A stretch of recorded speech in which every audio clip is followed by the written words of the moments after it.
Welcome back, Cyber Explorers. It's Alfie, and in this video we'll explore together with this step-by-step guide, how to delete an administrator account in Windows 10. So without further ado, let's get right into it.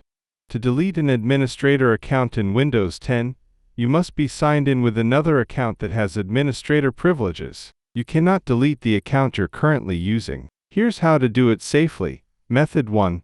Using Windows settings, press Windows key +I to open settings. Go to Accounts, then Family, and Other Users. Under Other Users, find the admin account you want to delete. Click on it, then select Remove. Confirm by clicking Delete Account and Data. This will delete the account and its associated files, so make sure to back up anything important beforehand. Method 2.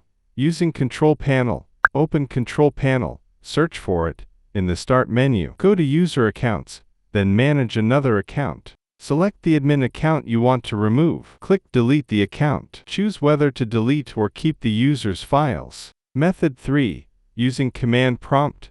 Advanced. Open Command Prompt as Administrator. Type net user and press Enter to list all accounts. Type net user, username, /delete and press Enter. Replace username with the actual name of the account you want to delete. Important notes. You must have at least one active administrator account on the system. You cannot delete the built-in administrator account, but you can disable it using net user administrator /active. No, deleted accounts cannot be recovered, so double-check before proceeding. And that's it for today. If you found this video helpful, please give it a thumbs up, consider subscribing, and don't forget to activate the notification bell so you won't miss out on any new uploads. Thank you for watching. Until next time, see you later.